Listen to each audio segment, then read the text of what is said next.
ओम शांति। आपका प्रश्न है, क्या Shri Krishna test tube baby process की जो आजकल है उससे होगा? ये जन्म की इच्छा जानने की इच्छा हुई। सबसे पहले उनका जन्म होगा जो पवित्रता से होगा। क्या इसमें डीएनए की कोई रोल होगा? उनके जन्म पवित्रता से कैसे होगा? 5 तत्व के शरीर के लिए तो माँ के पेट में बच्चे को रहना पड़ता है। उत्तर है, देखो, ये जो आपका प्रश्न है उसके बारे में हमने 2-3 टॉपिक यूट्यूब पर रखा है। टॉपिक यूट्यूब चैनल का नाम है शिव शक्ति मेडिटेशन बीके कुसुम। कृष्ण का जन्म और विनाश के बारे में भी रखा है। कैसे ये कौन जन्म देगा, कैसे जन्म होगा, और ये सब उस पर रखा है, तो आप वो सुन सकते हैं डिटेल में। फिर भी हम शॉर्ट में आपका जवाब दे रहे हैं कि देखो, श्री कृष्ण का जन्म कोई सामान्य जन्म नहीं है। अब सोचो, सारे विश्व की नंबर 1 आत्मा श्री कृष्ण है और वो उसके प्रभाव से ये सारी सृष्टि परिवर्तन हो जाएगी और फिर देवी देवताएं भी देवी देवताएं भी आ सकेंगे। तो ये जो देवताएं हैं वो भी कैसे जन्म लेंगे वो भी हमने बताया है। तो ये यूट्यूब बेबी से नहीं हो सकता। ये श्री कृष्ण की खुद की अपनी आत्मा की शक्ति, जो जन्म देने वाली आत्माएं हैं, ये दोनों माता पिता की शक्ति, वो कोई सामान्य आत्मा नहीं होगी।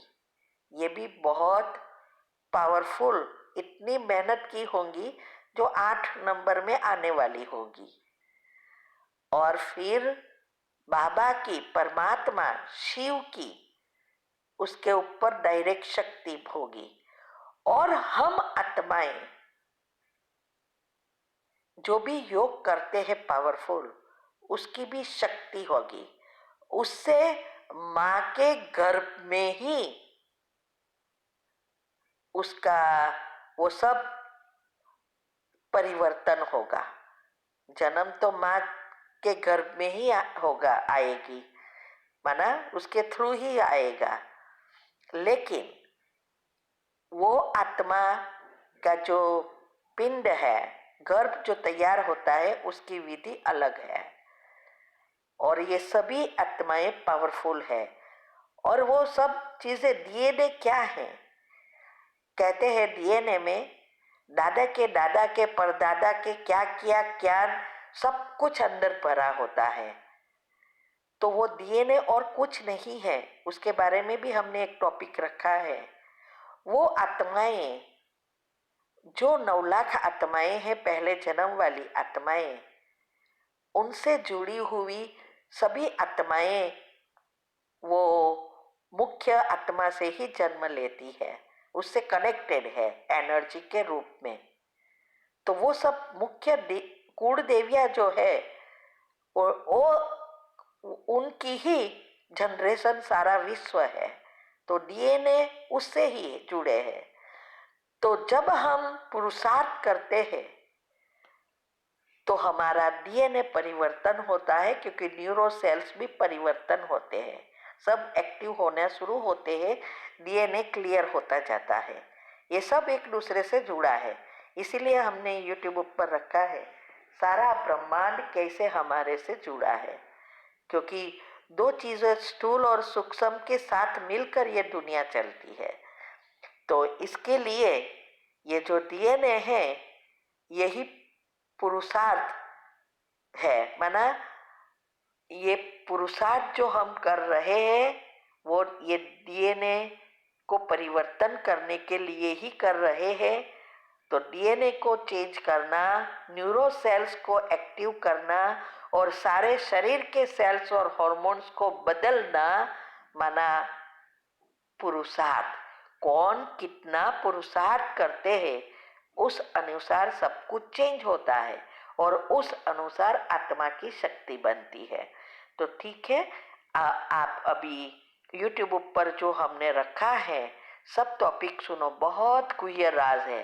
आपको कहाँ भी नहीं मिलेगा ये राज सुनने को, ना तो दुनियावी आत्माओं से, ना कथाकारों से, ना सदगुरुओं से, माना दुनियावी गुरुओं से, ना बीकेस से, क्योंकि बहुत मंथन करके सब मिश्रण करके ज्ञान से जुड़ा है। तो समय निकालकर सुनना है, उसको समझना है, टॉपिक पॉइंट लिखना है, तब आपको ये बुद्धि क्लीन होगी, तब समझ में आएगा। ठीक है, ओम शांति।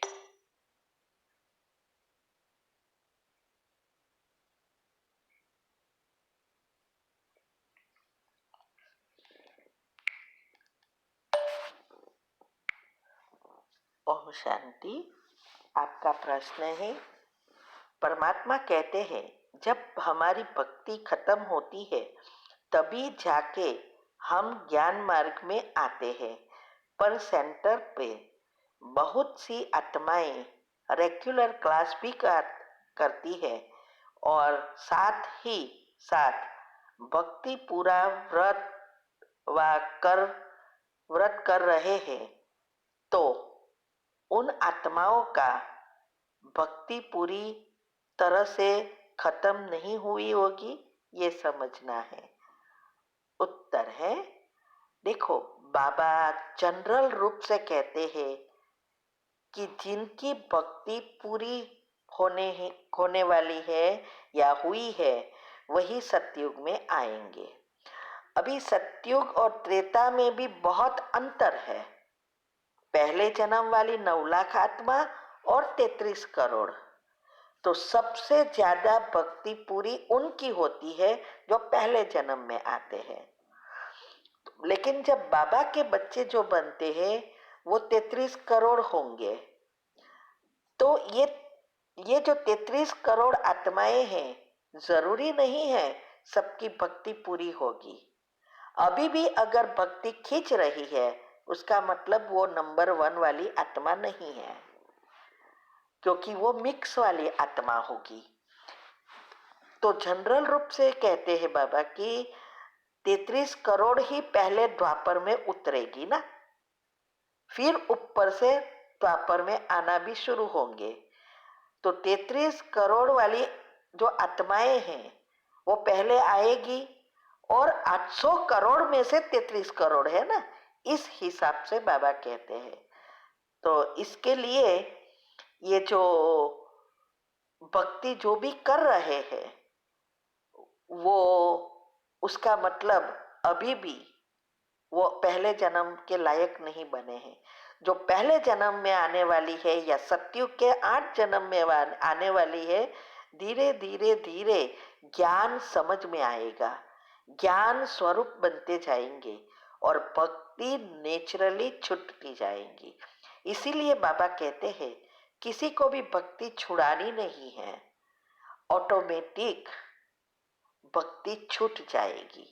जैसे वैराग्य करना नहीं पड़ता है, हमारे चक्र जब बैलेंस होते हैं तो वैराग्य ऑटोमेटिक आ जाता है, क्योंकि संतुष्टता आ जाती है।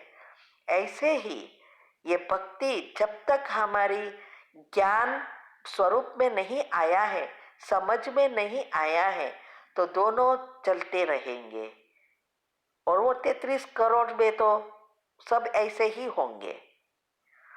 फिर तीव्र पुरुषार्थ वाले थोड़े धीरे धीरे कम होते जाएंगे। तो ये जनरल रूप से बाबा कहते हैं। ठीक है, ओम शांति।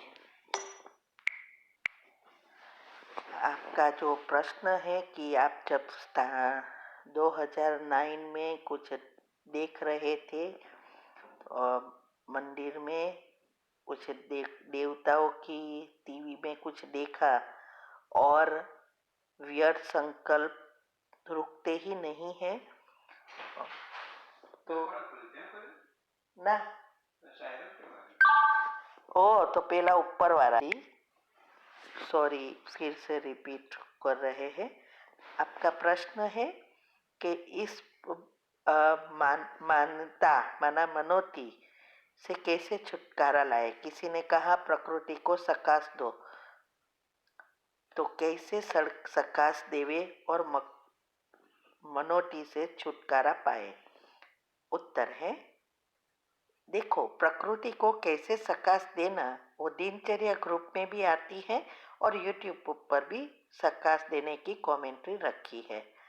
अभी ये जो कुछ है, पहले तो ये समझो कि ये सबकॉन्शियस माइंड में आपका गहराई में चला गया है और इसके लिए आपको विधि से योग करना पड़ेगा।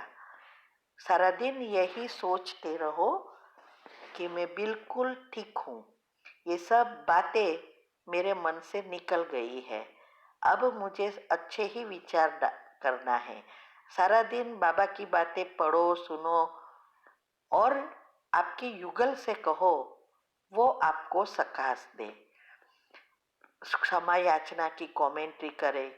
ये सब करना पड़ेगा। पहले भी शायद आपने ये प्रश्न सेम पूछा था और हमने उसका जवाब दिया था, बहुत समय हो गया। तो ये जो चीज आपके साथ हो रही है उसका और कोई कारण नहीं है, आपकी नेगेटिविटी। जो नेगेटिव संकल्प आप उत्पन्न कर रहे हो, इससे न्यूरॉन, हार्मोन्स और सेल सब कुछ इफेक्ट हो रहे हैं और शायद आपको थोड़ा डिप्रेशन भी आ जाएगा या आया है। इसीलिए प्रकृति को क्षमा करो। दिनचर्या मनचर्या जो भी आती है उसको अच्छी रीति फॉलो कर सेट करो। इससे आपका बायोलॉजिकल क्लॉक भी सेट हो जाएगा, न्यूरो सेल्स एक्टिव हो जाएंगे।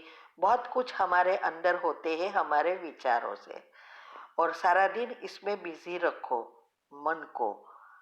और जब भी ये विचार आए तो तुरंत 3 बार कैंसल कैंसल कैंसल करो और उसका पॉजिटिव भरो कि अब ये सब बातें मन से निकल गई है, इससे कोई लेना देना नहीं है, अब मैं बिल्कुल पॉजिटिव हूँ।